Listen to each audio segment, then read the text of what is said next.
So hello guys, আসসালামু আলাইকুম রহমতুল্লাহ বারাকাতু। আমি আছি সিমরান টেকনোলজি, আপনারা দেখছেন আমার ভিডিও। তো আজকে যে ভিডিও নিয়ে আসলাম, আপনারা যারা জিমেলে ফোন নাম্বার অ্যাড করতে পারছেন না, তারা কীভাবে জিমেলে ফোন নাম্বার অ্যাড করবেন, আজকে সেই ভিডিওটা দেখাবো। তো চলুন ভিডিওটি শুরু করা যাক। তো প্রথমে আমরা জিমেলটি খুঁজে বের করবো। জিমেল বের করবো, আমরা প্রোফাইল ওপরে একটা ট্যাপ দেবো। দেওয়ার পরে এখানে ম্যানেজ ইউর গোল এগুলো অ্যাকশনেটা ট্যাপ দেবো। দেওয়ার পরে আমরা এখানে একটু পার্সোনাল ইনফো অপশনে ট্যাপ দেবো। আমরা এখানে ফোন অপশনেটা ট্যাপ দেবো।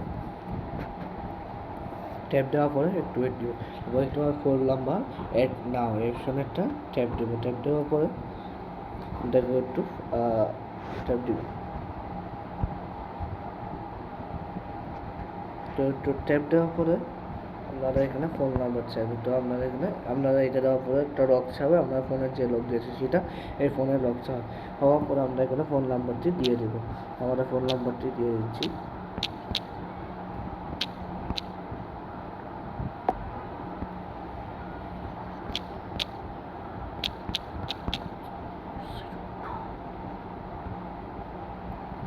এরকম একটা কোড পাঠাবে। তো এখান থেকে আমরা গেট কোড অপশানে একটা ট্যাপ দিব।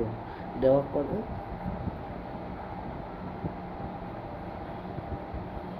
একটা কোড আসবে আমাদের SMS এ, মাত্র কোডটি পাঠাবে।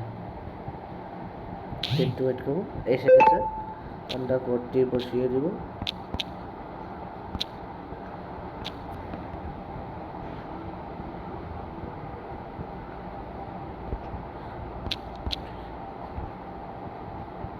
এখানে ভেরিফাই দিবেন। ভেরিফাই হওয়ার পরে আমাদের নাম্বারটি অ্যাড হয়ে যাবে। তো আমাদের এই থানগুলো কিন্তু আমাদের এটা কিন্তু হয়ে গেল। তো এরকম আপনারা চাইলে ফোনের এই জিমেলের ফোন নাম্বারটা বসাতে পারবেন। আজকে পর্যন্ত এই ভিডিও। সবাই ভালো থাকবে, সুস্থ থাকবে। আসসালামু আলাইকুম।